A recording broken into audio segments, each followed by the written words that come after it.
Ephesians chapter 6 from verse 18 with Amplified Classic. Pray at all times. Pray at all times. Khuleka ngaso sonke isikhathi. Now, I want you to get this. Funa niqondisise lokhu ke. At all times. Khuleka ngaso sonke So it isikhathi. means sometimes is removed. Kusho ukuthi ke ukuthi uwenze ngesinye isikhathi cha lokho kuyasuswa. There's no sometimes. Pray at all times. It means there's no sometime. Kusho ukuthi Pray akunawesinye at all isikhathi. Kodwa times. khuleka ngaso There's sonke no hour, there's no minute. You are praying at all times. Kodwa uyakhuleka ngaso sonke Excellence isikhathi. Ukwenza has no kahle time. kakhulu akunasikhathi. Excellency is not limited. Ukwenza kahle akunamkhawulo. Repeat. Pray at all times. Pray at all times. Khuleka ngaso sonke isikhathi. On every occasion. Every occasion. Nanoma ngabe kwenzakalani. Hey. Every occasion. Nanoma ngabe kwenzakalani. Pray at all times. Khuleka ngaso sonke isikhathi. There's no sometimes. Akunakuthi ngesinye isikhathi. Kodwa ngaso sonke isikhathi. Is it possible? Kuyenzeka na? It's possible. Kuyenzeka. It's possible. Kuyenzeka. And now, the more you are praying at all times, what's happening? Masolo ukhulela ngaso sonke isikhathi kwenzakalani. You begin to attract Uyaqala ke manje uyaheha. the activities of your prayer. Izenzo zomkhuleko wakho. Activities of your prayer. Izenzo Whenever you are, zomkhuleko you are wakho. praying. Noma ikuphi la ukhona khona. So whatever you will touch, whatever you will Noma do, ngabe yini uzoyithinta noma uzoyenza. excellence. Umoya ukwenza kahle kakhulu. Excellence. Ukwenza kahle kakhulu. Angeke uclean bathi clean bani.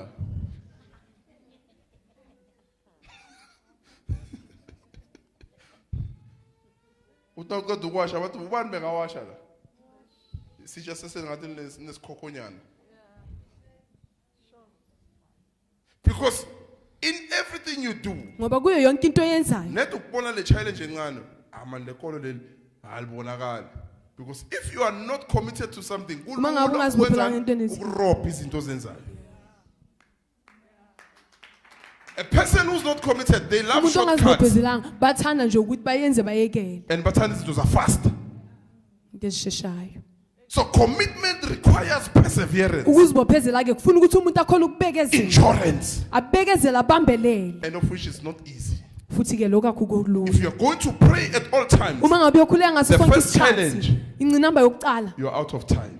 awukho It means you esikhathini. have to pray even when you don't feel like praying. Kusho ukuthi fanele ukhuleke noma uzizwa ngathi wena ufuna ukukhuleka. At all times, Ngaso sonke not isikhathi. sometimes. Hayi ngesinye isikhathi. At all times. Sonke isikhathi. Let's go. Pray at all times. On every occasion. On every occasion. Noma ngabe In kwenzakalani. every season. In the spirit. Every season in Noma ngabe the isiphi spirit. isikhathi kumoya. So in the spirit, we don't Kumoya. cease. Cha lapho ke asiphumula We don't asikhathali. cease. Asikhathali. So Daniel had the spirit of excellence. uDaniel ke nabeka nomoya ukwenza kahle kakhulu. But these people were always looking for something wrong with Daniel. Kodwa labantu sibebahlezi bafuna nje iphutha kuDaniel. Bekungasi ile 3 times of prayer beba disturb.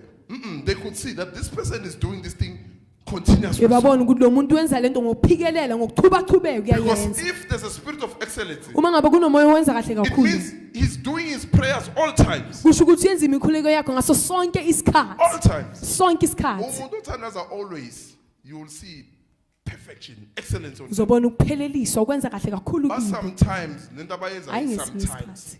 bayashisa kusasa, kusasa bayabanda. Season. But the person who's always doing one thing, Kodwa umuntu ohleza yenza into eyodwa mangavulanga umlomo is praying. yakhuleka. Mazi ngumoya we-excellence. Moya ukwenza kahle kakhulu. In everything they do, Kuyo yonke they into are abayenzayo. unceasing. Abaphumula abakhathali. In a good thing abayenzayo. Abayenzayo? Abakhathali. Let's go. Pray at all times. On every occasion. In every season. In the spirit. In the spirit. Kumoya. Every occasion, all time, in the Sonke spirit. isikhathi kumoya. So if Daniel had the spirit of excellence, Uma ngabe uDaniel beka nomoya ukwenza lokusikhathi kahle bani kakhulu. nakathandaza?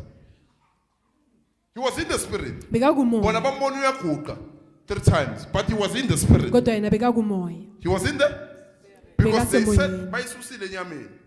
Bafuna ukuthi wenzani wrong kuphi emsebenzini. Azange bayithole bayise emoyeni. Yini ayenza wrong kuNkulunkulu wakhe. It was now in the spirit. Manje ke besesemoyeni. It was in the spirit. Beseyisemoyeni. So Daniel continued to pray. uDaniel nabe kaqhubeka akhuleka. The spirit of excellence took him through. Umoya okwenza kahle kakhulu nguye bomphushela ukuthi ayenze kahle He aqhubeke. succeeded to kuyo yonke inkosi ebeyibusa lapha. He was successful. Bekaphumelela. Yes. I'll teach you maybe Friday. How many kings would Daniel akhona ukudlula you? Remember before 5, 6 bebaphuma kuphi? Ku-furnace. Nebuchadnezzar. 5, Nebuchadnezzar was no more, it was his son. Still, he prospered. Nalapho futhi Bamlanda waphumelela. ukuthi azo-interpret. 6, another king. 6, another king. Enye inkosi futhi. Darius. uDarius. 12, another king. Enye futhi inkosi. Trying to stop his prayers. Izama ukuvimba imikhuleko yakhe. So God says from the first day you opened your mouth, uNkulunkulu uthi sukela ngosuku I lokuqala heard uvula your umlomo wakho. prayers, Daniel. Ngayizwa Because they imikhuleko were yakho unseasonal. Daniel. Ngoba bekunganakhathala. He was praying always. Bekakhuleka ngaso sonke isikhathi. His prayers were prospering against kings. Imikhuleko yakhe beyiphumelela imelana nemikhosi. But umuntu owenza into angayiqedi usabelana ne-spiritual husband phela. Uthandaza ngoba ukhanywe idemon. Hayi uyavuka igama likaJesu. Hey, ngiyekele Satan. Wangahanywa uyahona. Sekumele uNkulunkulu azathi mhameni kancane. Nyaniyeka amademon lo uyalala lo. Namuhla mhameni. Mbambeni.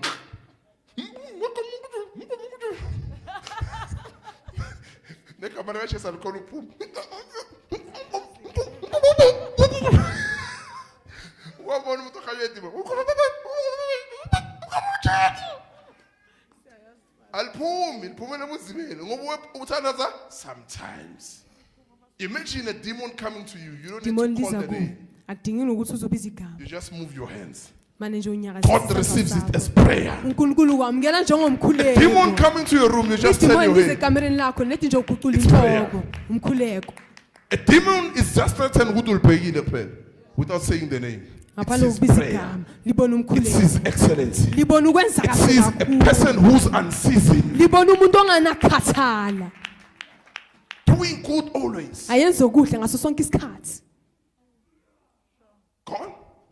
In every season in the spirit, with all manner of prayer and entreaty. All manner of prayer. Wonke umuntu okhuleka. Yabona ukuthi uachieve ini manje. There's prayer, there's all manner of prayer. Kuna wonke umuntu okhuleka. So some are stuck in prayer. They Baye have not bahleli went to emkhulekweni. all manner of prayer. Kodwa bakayo kuzo zonke Because inhlobo all manner of prayer is zomkhuleko. only Ngoba zonke achieved inhlobo zokhuleka tholakala kuphela when you are able uma ngabe ukhona to pray always. ukhuleka ngaso sonke isikhathi. Unceasing. Aphandle futhi That's how kokukhathala. you know all manner of prayer Yilapho khona uzowazi zonke inhlobo zokukhuleka without opening your mouth. ngaphandle kokuvula umlomo You're wakho. just moving. God says it's prayer. Nedi nje unyakaza uNkulunkulu uthi umkhuleko. You're just living. God says it's prayer. uNkulunkulu uthi umkhuleko.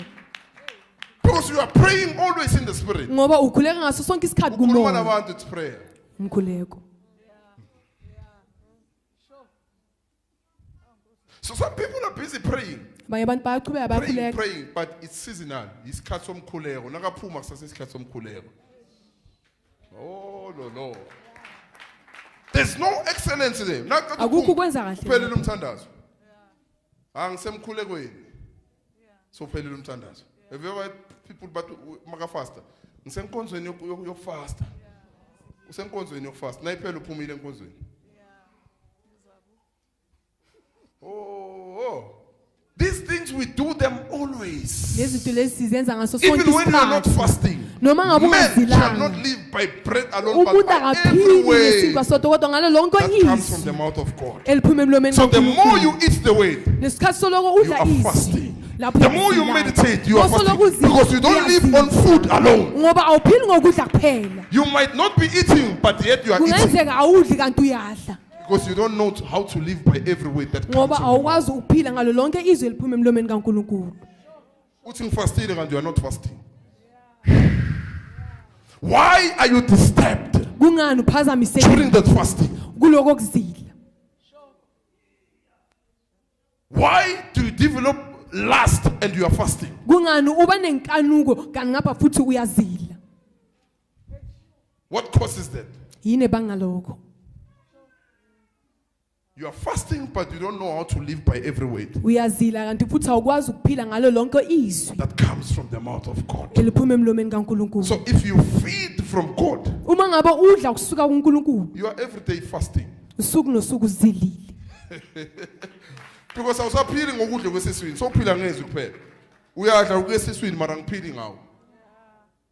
You have learned all kinds of fasting. ufunde zonke All inhlobo kinds of zokuzila prayer. All zonke kinds inhlobo of fasting. zokhuleko zonke inhlobo zokuzila Spirit of excellence umoya wokwenza kahle comes with all kakhulu. kinds. uza nazo zonke izinto All kinds. zonke inhlobo Angeke kube umzalwane bathi hayi ngathi une grace ye prophecy. Hayi niyabona ngesiprofeto hawe uya excel. Yenzwa yini? No excellency. akukho ukwenza But kahle the more you commit yourself to the Lord, kodwa doing one thing masolo continuously, ukuzinikela enkosini God gives you prophecy. God gives you uNkulunkulu interpretation of unikeza dreams. prophecy, God unikeza gives you the spirit without ukuhumusha, the unikeza spirit umoya without onganamkhawulo. measure. umoya It's onganamkhawulo excellency. lapho ukwenza kahle kakhulu That's how you achieve that. yindlela okutholayo ngayo leyo The spirit without measure. umoya onganamkhawulo Excellency. kwenza kahle It kakhulu will cause you to do things always. uzokwenza ukuthi All yenze zonke times, izinto all ngaso seasons, sonke in all isikhathi occasions. kuzo zonke izinto Ngeke ustop.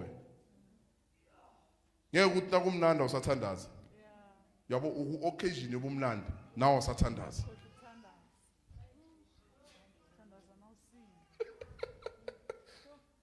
All occasions, it means Noma kwenzakalani. ubuhlungu kunjani, you must know how to continue to pray. fanele ukwazi ukuthi uqhubeka kanjani solo ukuqhuleka That's how you achieve the spirit of excellence. yindlela othola ngayo umoya okwenza kahle kakhulu